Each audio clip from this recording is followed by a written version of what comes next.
이 9월 벌써 9월 첫째 주입니다. 9월 첫째 주는 우리 이단 경계주일로 이렇게 지켜지고 있는데 여러분 이단 중에서 가장 교묘하고 치명적인 이단이 뭘까요? 수많은 교단이 있습니다. 신천지, 하나님의 교회, 우리가 익히 알고 들었던 그런 이단들이 있습니다. 그런 이단들보다 더 실질적이고 치명적인 이단이 있는 것 같습니다. 뭘까요? 그 이단은 내 안에 있습니다. 그리고 이런 겁니다. 착각하는 겁니다. 그냥 교회 다니면 구원받았다 착각하는 겁니다. 우리 주님 분명히 하나님 나라 누가 들어간다고 하셨습니까? 거듭난 자, 하늘로부터 거듭난 자, 성령으로 거듭난 자만이 하나님 나라 들어갈 수 있다고 그랬죠. 예수님 당시에 바리새인, 대제사장, 서기관들, 특별히 니고데모 같은 사람이 있었습니다.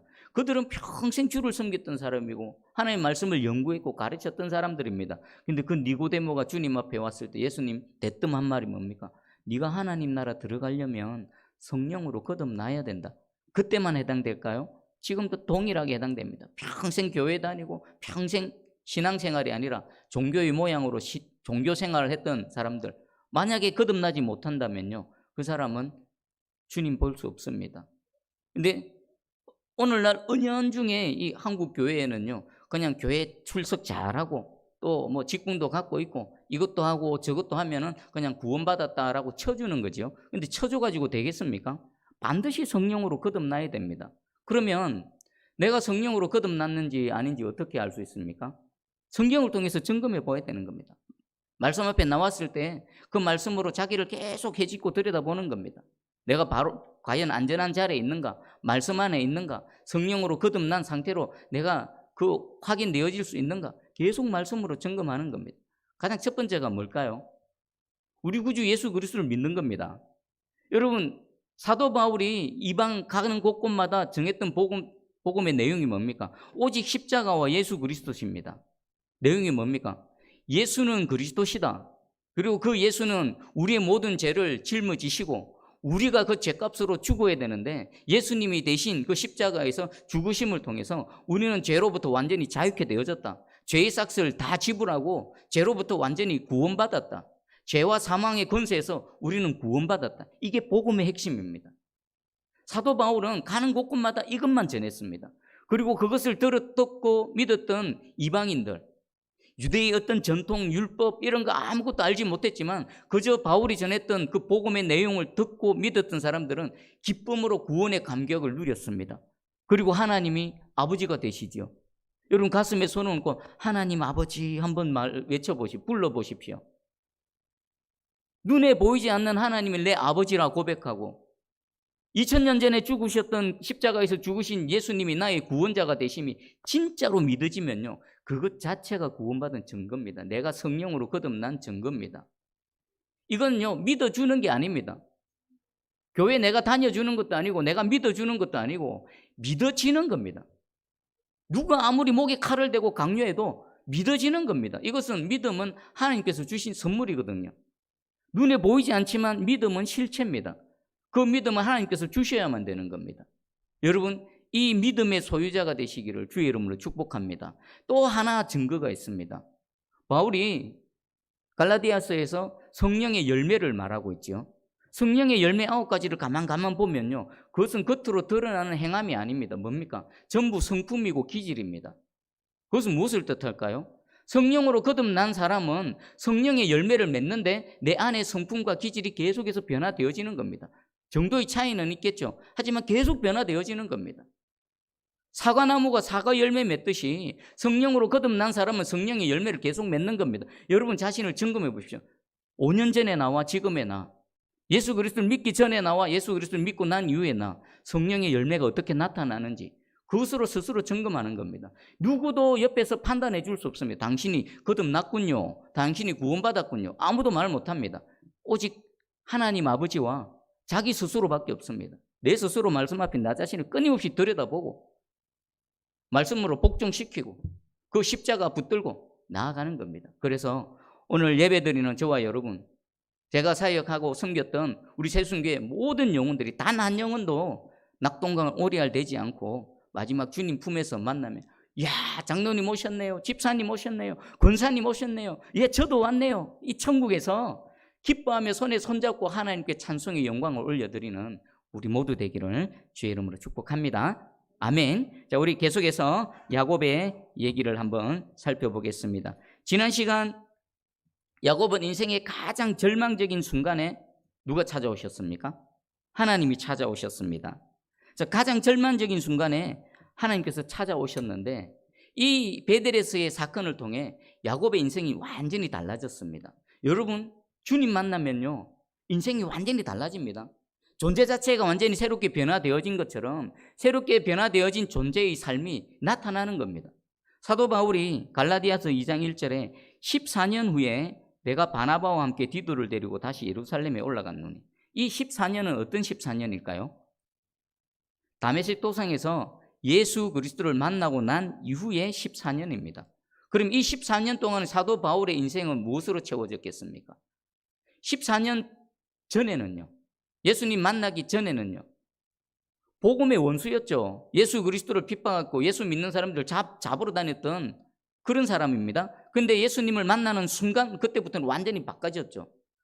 자신이 핍박했던 그 복음, 그들이 믿었던 믿음을 핍박했던 바울이 그 핍박했던 믿음과 복음을 전하는 자가 되어주죠. 단순히 그냥 전했습니까? 목숨을 걸고 전했지 않습니까? 돌에 맞아 죽을 뻔하면서도 그 전했지 않습니까? 유대인들이 따라다니면서 괴롭혔음에도 불구하고 마음 상해하거나 뒤로 물러나거나 타협하지 않고 주께서 주신 그 복음, 십자가, 예수 그리스도, 그것을 온 마음을 다해 전했던 것입니다. 자, 그러면 이 예수 그리스도를 만난 이후에 야곱 역시 완전히 달라진 삶을 살았죠. 다른 존재가 되어졌죠. 여러분 자신을 한번 돌아보십시오. 내가 예수 그리스도를 만나고 난 이후에 내 삶에 어떤 변화가 있는가? 어떤 존재론적 변화, 어떤 내 삶의 내용의 변화가 있는지 한번 점검해 보시기 바랍니다. 분명한 건요, 하나님 만나면 반드시 변합니다. 안 변한다? 그건 불가능한 겁니다. 그건 불가능할 뿐만 아니라 하나님 안 맞는 겁니다. 그리고 하나님께서 찾아와 주셔야만 됩니다. 야곱은 얼마나 하나님 사모했습니까?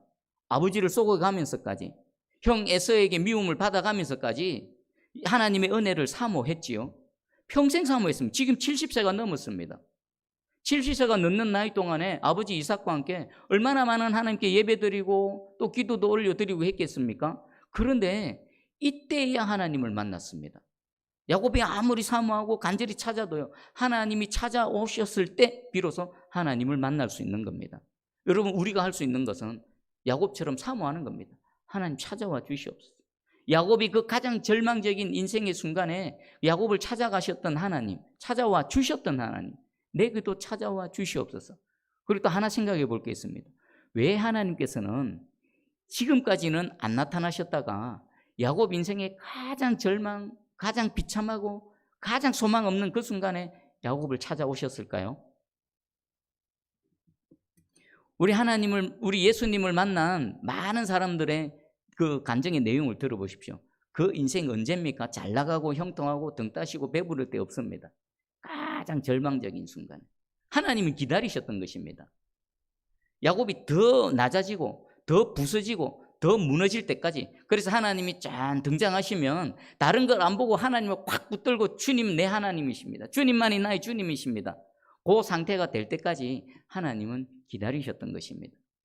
여러분, 어찌 되어졌든 우리에게 필요한 건 하나님께서 찾아와 주시고 하나님을 만나 주시고, 우리에게도 야곱이 베델에 있었던 것처럼 이 베델의 은혜가 반드시 있어야만 된다는 것입니다. 이미 이 베델의 은혜를 누리시는 분도 있으실 것이고요, 아직 못 누리신 분 분명히 있습니다. 혹시 그런 분이 있다면 오늘 말씀 듣는 중에 이 시간, 이 장소가 여러분의 베델이 되기를 주의 이름으로 축복합니다. 아멘. 자, 오늘은 이 하나님을 만나고 난 이후에 잠에서 깨어나서 보인 야곱의 반응을 한번 살펴보겠습니다. 첫 번째, 우리 16절 한번 읽어볼까요? 16절 시작. 야곱이 잠이 깨어 이르되 여호와께서 과연 여기 계시거늘 내가 알지 못하였도다. 아멘. 야곱이 지난밤 꿈에서 깨달은 게 뭡니까? 깨어나자마자 하나님이 여기 계시는구나, 내가 그동안 알지 못했다, 하나님 분명히 여기 계시는데도 내가 알지 못했다. 그럼 그동안 야곱은 하나님에 대한 인식이 잘못되어져 있었던 것이죠. 어떤 인식을 갖고 있었을까요? 하나님은 어떤 특정한 장소에만 계신 하나님, 어떤 특정한 시기에만 나타나시는 하나님, 그렇게 인식하고 있었는데 야곱은 그 하나님의 만남을 통해 깨달아 알았습니다. 아, 하나님은 지금 여기 계시는구나. 예배 드릴 때만 찾아오시는 하나님이 아니라 내 삶의 전체 전 영역에 하나님 나와 함께 하시는구나. 나를 찾아오시는구나. 오늘 이 시간 우리 주님 이곳에 계신 줄 믿습니다. 그리고 여러분이 일상을 살아왔던 일주일의 모든 삶 가운데 하나님께서 여러분과 함께 하셨음을 믿습니다. 그리고 예배드리고 난 이후에 또 한 주를 살아가는 내 삶의 모든 영역에 여호와께서 함께 하시는 줄 믿으시기를 주의 이름으로 축복합니다. 그래서 어떻게 합니까? 우리 손을 잡으시고 보이지 않는 하나님의 섭리하심과 하나님의 도우심의 손길과 인도하는 손길로 우리를 인도하시고 도우시고 지키시고 보호하시고 그 하나님의 은혜가 넘쳐나기를 간절히 소망합니다. 자, 그리고 두 번째가요, 17절에 보니까 하나님에 대한 두려움입니다. 제가 읽어드립니다.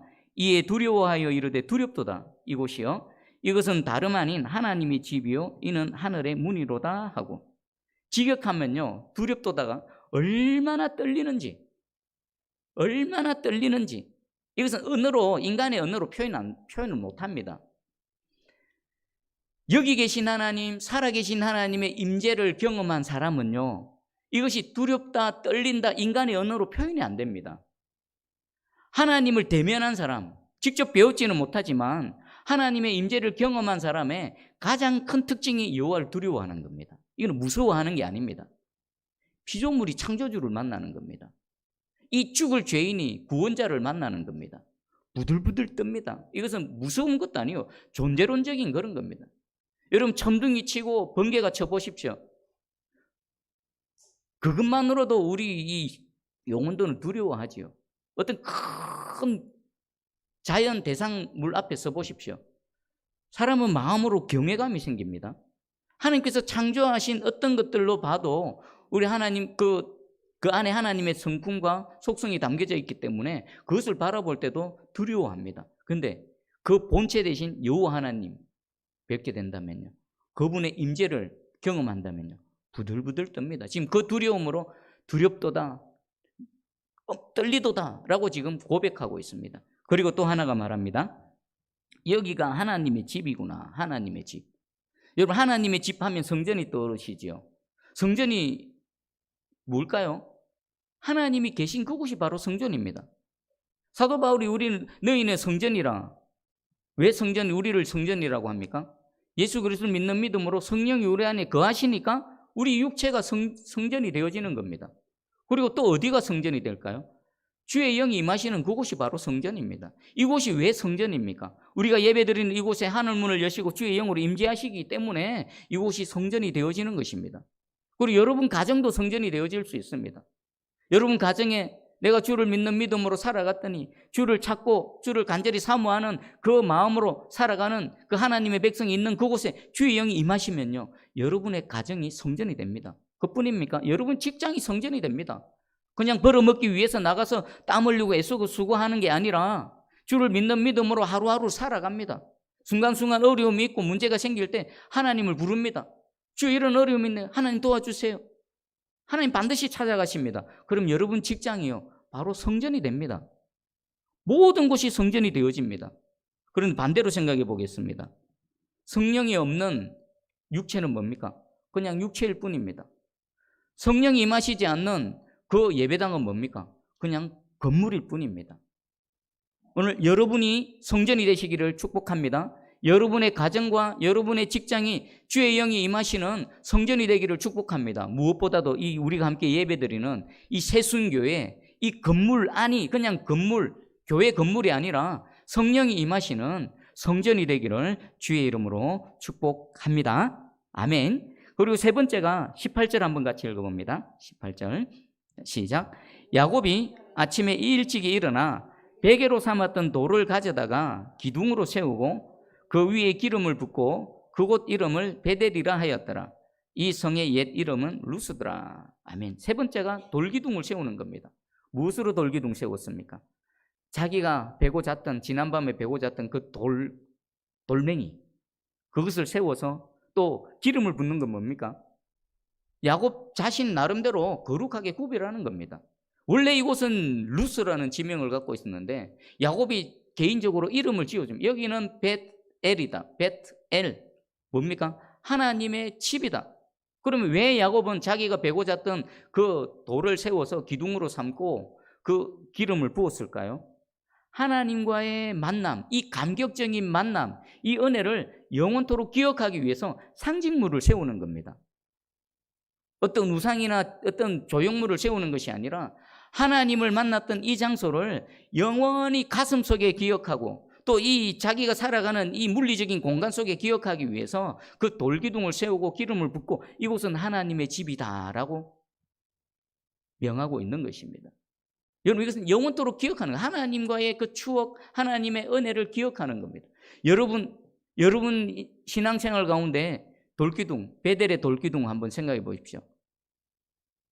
하나님의 은혜를 기억하는 것은요, 우리 신앙에 있어서 엄청난 힘이 됩니다. 오늘을 견디고 오늘을 살아가고 오늘을 이겨나가는 데 있어서 지난날 내게 베푸신 하나님의 은혜, 지난날 내게 찾아와 주신 하나님의 은혜의 기억은요, 아주 강력한 힘을 발휘합니다. 지금 어려움이 있습니까? 지금 고난이 있습니까? 구원하신 그때의 하나님을 떠올립니다. 그러면 뭐가 됩니까? 그때 구원하신 하나님 지금도 나를 구원하실 것이다. 그때 역사하신 하나님 지금도 나를 역사하실 것이다. 야곱이 이후에 삶은요, 하나님 만나고 난 이후에 그냥 형통하고 편안하고 고난이 없는 그런 인생이었습니까? 아닙니다. 더 깊은 고난, 더 큰 어려움 속에서 살아왔습니다. 그런데 꿋꿋하고 견디고 이겨냈습니다. 버텨냈습니다. 그 힘이 어디서 났을까요? 바로 이 밤, 바로 이곳, 이 장소, 베델에서의 하나님의 만남의 은혜, 이것으로 다 이겨냈던 것입니다. 여러분 인생 여정마다 이 베델의 은혜, 돌기둥의 은혜가 있기를 주의 이름으로 축복합니다. 여러분, 하나님 앞에 갔을 때 얘기거리 뭐가 있겠습니까? 요거 있겠죠. 요거 하나님 이거. 그리고 야곱은 이 돌기둥을 세우고 난 이후에 그의 후손들, 그의 자녀들, 또 기회가 있을 때마다 만나는 사람마다 어떻게 했을까요? 이 베델의 사건 자기 혼자만 간직하고 있었겠습니까? 아닙니다. 기회 있을 때마다 얘기했겠죠. 내가 그때 하나님 만났다. 그 절망적인 순간에 하나님 찾아와 주셨다. 내가 거기 돌기둥을 세우고 베델이라 이름 지었다. 한번 가봐라. 그 돌기둥이 있을 것이다. 그리고 그것이 기록되어져서 오늘 수천 년이 지난 저와 여러분의 귀에도 들려지지 않습니까? 이 은혜가 넘쳐나기를 주의 이름으로 축복합니다. 아멘. 그리고 네 번째가 이 20절에서 22절인데 야곱이 하나님께 서원을 합니다. 자, 서원하는 내용을 한번 읽어보겠습니다. 20절에서 22절 시작.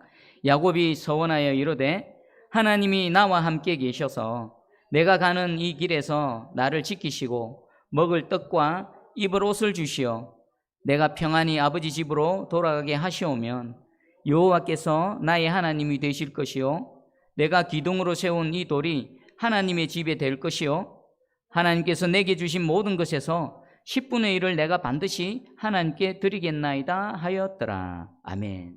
소원은 뭡니까? 약속하는 거고 맹세하는 겁니다.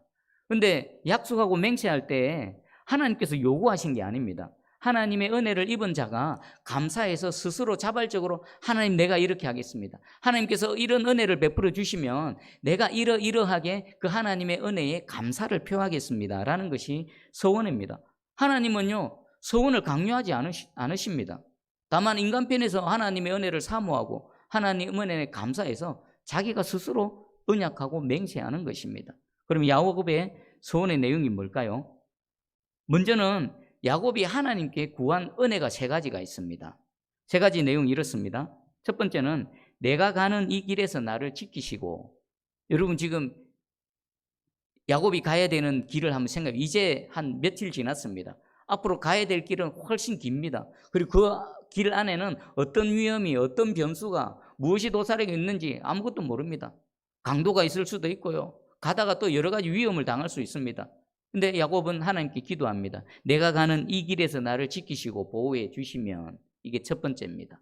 그리고 두 번째가요, 먹을 떡과 입을 옷을 주시오. 여러분, 지금 야곱의 상태가 어떨까요? 야곱이 집을 떠나올 때에 먹을 것을 준비했겠죠. 얼마나 준비했겠습니까? 막 한 달치 양식을 준비할 수 있었겠습니까? 여러분, 한 달치 양식을 등에 지고 간다 해보십시오. 못 가겠죠. 기껏해야 며칠 양식밖에 안 될 겁니다. 그런데 야곱이 가야 될 길은 멀고 험합니다. 깁니다. 아직 많이 남았습니다. 내일 뭘 먹을지, 또 무엇을 신을지, 무엇을 마실지, 무엇을 입을지 기약이 없습니다. 보장이 없습니다.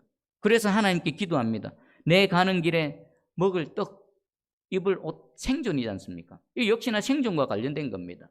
야곱 스스로 해결할 수가 없습니다. 하나님께서 공급해 주시고 도와주실 때에야 비로소 해결이 되는 부분입니다. 이것을 아랍니다. 그리고 세 번째가, 내가 평안히 아버지 집으로 돌아오게 하시오면. 지금 이제 떠나는 시점에 있죠. 이제 떠나는 시작입니다. 이 시점에 야곱이 가장 소원했던 마음의 소원은 뭘까요? 사랑하는 어머니 리브가가 있는 집으로 돌아오는 겁니다. 지금까지 살아왔던 그 가정으로 되돌아오는 겁니다. 형 에서의 손을 피해서 어쩔 수 없이 지금 도망가고 있지만, 야곱이 원했던 것은 그 간 곳에서 목적을 이루고 다시 하루속히 집으로 돌아오는 것입니다. 만약에 형 에서가 마음을 풀지 않는다, 그리고 에서의 문제가 해결되지 않으면 야곱은 어쩌면 영영이 돌아오지도 못하는 겁니다. 그것을 잘 아는 야곱이 자신의 가장 마음의 소원을 하나님께 올려드립니다. 하나님, 이 편안하게 집에 돌아오게 해 주시옵소서. 그러면 세 가지 간구한 게 있는데, 이 세 가지 간구의 내용은 두 가지로 분류할 수 있습니다. 하나는요, 지금 현재 당장 절실히 필요한 것 두 가지입니다. 가는 길에서의 위험으로부터 지키시고 당장 먹을 것, 입을 것 해결해 주십시오라는 겁니다. 그리고 두 번째는요, 마음에 가장 소원했던 그 소원을 하나님께 올려드리고 있습니다. 여러분의 기도 제목을 한번 점검해 보십시오. 야곱은 정직하게 있는 그대로 하나님께 아뢰입니다. 내가 지금 이게 필요합니다. 내가 이게 없습니다. 내가 이것이 부족합니다. 있는 모습 그대로 하나님께 아뢰입니다. 맞습니다. 우리는 그의 나라와 그의 의를 먼저 구해야 됩니다. 하나님의 나라, 하나님의 뜻을 구하면 하나님께서 우리의 필요한 것들을 모두 채워주실 것입니다. 그럼에도 불구하고 당장에 필요한 것, 당장에 발등에 불 떨어진 거, 그거 여러분 하나님께 아뢰셔야 됩니다. 하나님은 알고 계십니다. 알고 계시면서도 우리의 입을 통해 하나님께 간구하기를 하나님 기다리고 계십니다. 뭐가 필요하십니까? 뭐가 부족하십니까? 어떤 어려움이 있습니까? 무엇 때문에 마음 상합니까? 이 시간 하나님 앞에 여러분의 영으로 간구하십시오.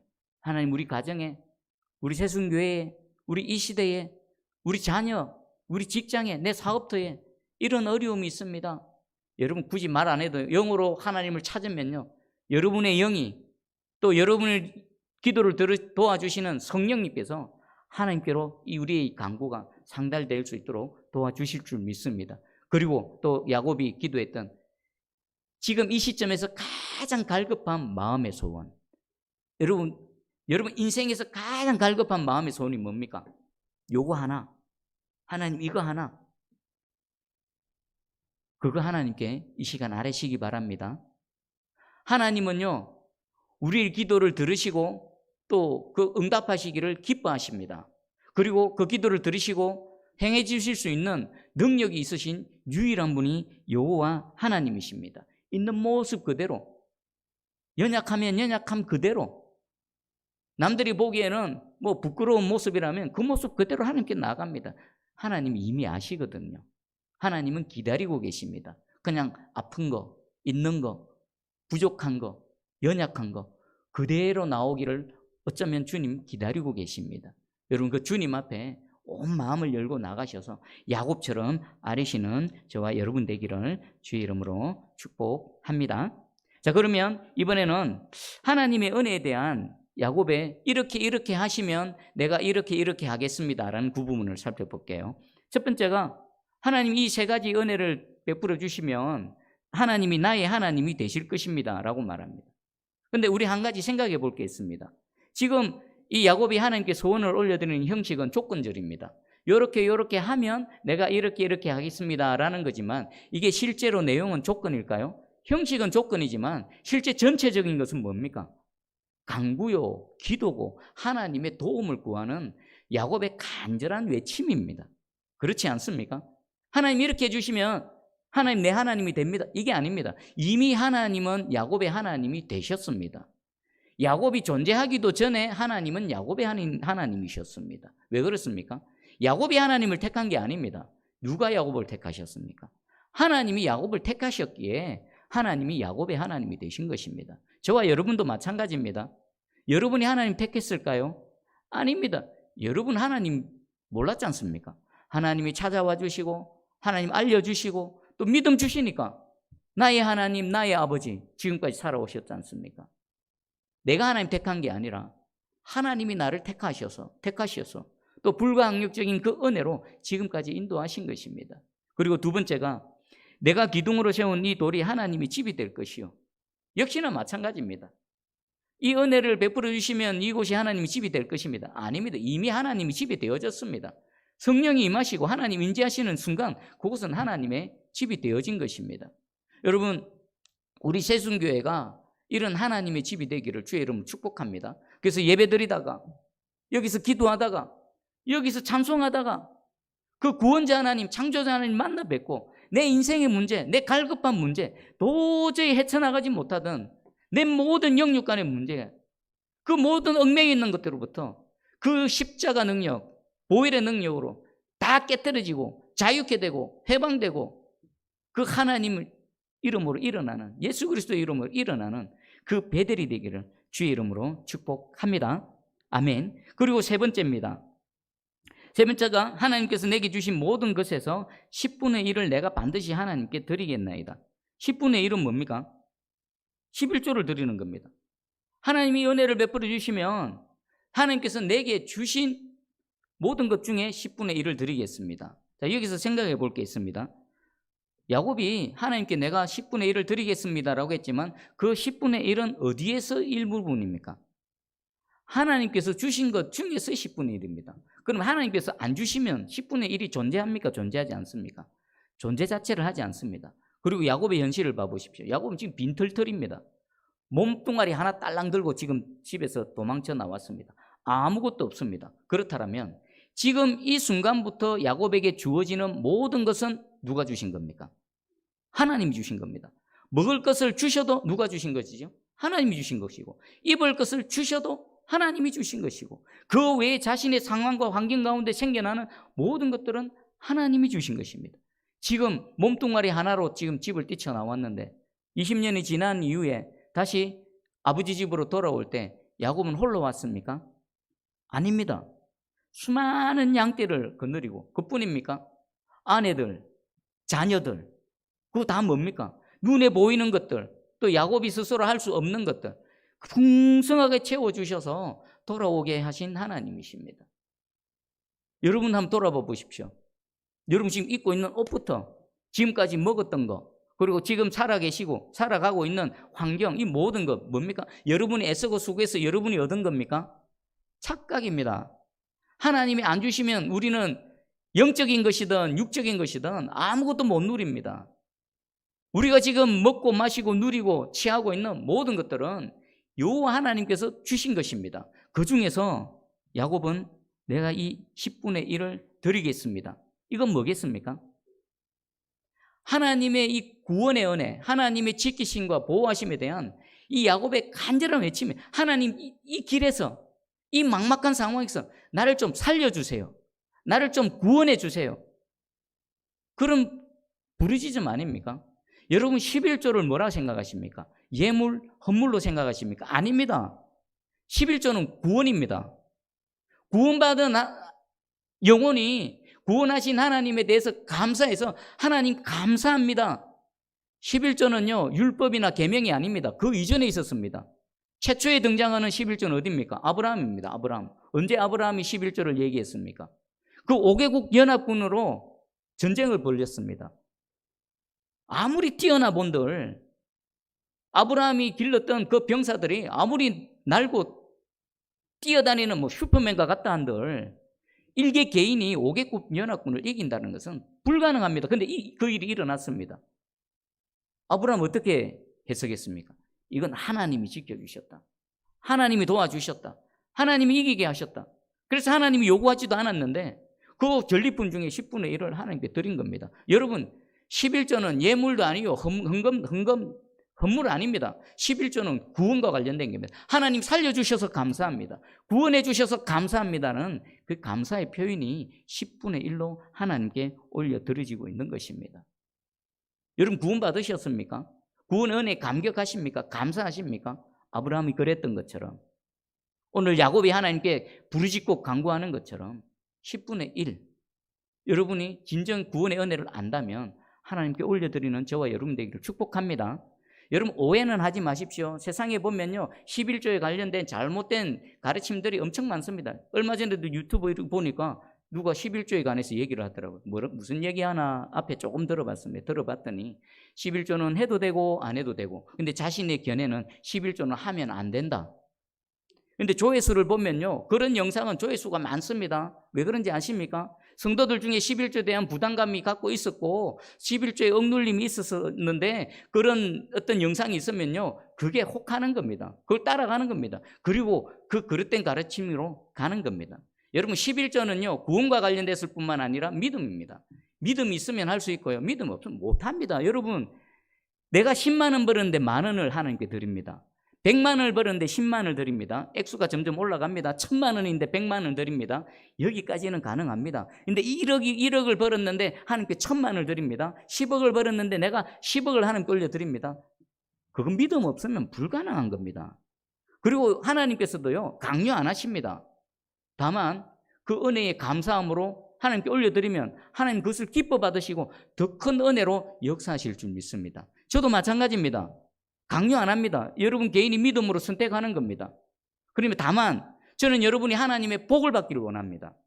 전능하신 하나님 얼마든지 우리에게 복 주실 수 있는데 그까지 재물 우리는 조금 드리면요, 하나님 하늘 문을 여시고 폭풍수같이 은혜를 부어주시는데 믿음이 없어가지고 그 썩어 문드러질 거, 먹고 똥으로 나갈 거, 그거 아까워서 하나님께 못 올려드려서 하나님의 풍성하신 은혜를 입지 못하는 성도들이 불쌍하고 안타까워서 하는 말입니다. 절대로 여러분 오해하지 마시기 바랍니다. 여러분, 하나님의 그 은혜, 어차피 하나님께서 주신 거지 않습니까? 감사해서 여러분 그 작은 것 떼어서 거룩하게 올려드리면요, 하나님은 더 기뻐 받으시고 더 크신 은혜로 저와 여러분과 함께 하시고, 또 그리고 이것이 정상적인 신앙생활입니다. 여러분, 설교 준비하면서 이런 생각이 들더라고요. 주일 성수와 11조 생활 똑바로 제대로 안 하는 그런 성도들 중에 하나님이 큰 복을 받은 그런 사람이 있을까? 여러분 주변에 한번 돌아보십시오. 혹시라도 그런 사람 중에 하나님 복 받은 사람이 있으면 저한테 한번 소개시켜 주십시오. 저는 못 찾겠더라고요. 없더라고요. 그리고 그게 정상적인 신앙생활이고요. 수많은 우리 믿음의 선조들, 우리 한국교회의 수많은 성도들이 하나님께 드렸고 더 큰 복을 받았고 또 우리 한국교회가 그 은혜 가운데 지금 서 있는 것입니다. 여러분, 이 은혜 놓치지 마시기 바랍니다. 이 복을 마음껏 누리는 저와 여러분 되기를 주의 이름으로 축복합니다.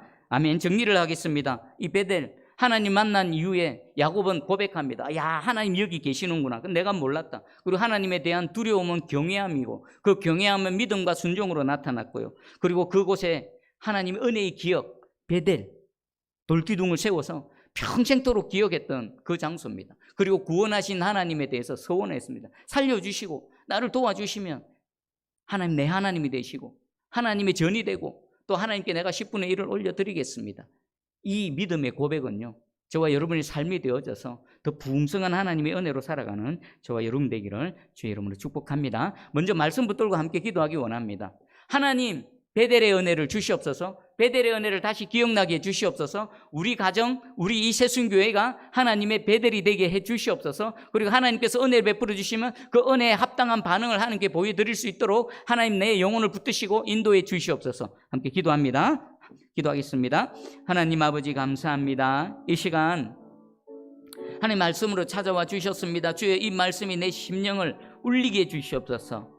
내 심령이 살아나게 해주시옵소서. 하나님, 이곳이 베델이 되기 원합니다. 이미 내 안에 계신 성령 하나님, 나를 성전 삼아 주시고 또 하나님의 백성, 하나님의 자녀로 살아가게 해주심을 감사합니다. 우리 성도들의 모든 가정이, 또 우리 새순교회 이 예배당이 교회 건물이 아니라 하나님이 임재하시고 하나님 찾아오시는 베트엘, 하나님의 집이 되게 해주시옵소서. 이곳에서 예배드리다가, 이곳에 하나님을 찾다가, 또 상한 심령으로 주님 앞에 나왔다가 살아 역사하시는 하나님을 만나는 이 베델이 되게 해주시옵소서. 이곳에 하나님, 이 야곱이 돌기둥을 세웠던 그 하나님과의 추억의 그 기념비를 세웠던 바로 그 장소가 되기 원합니다. 아버지, 또한 하나님의 은혜를 입은 자로서 합당한 그 믿음의 반응, 은혜의 반응을 보일 수 있는 저희들 되게 해주시옵소서. 하나님은 결코 우리에게 요구하지 않으십니다. 다만 우리가 하나님께 감사를 표현할 뿐입니다.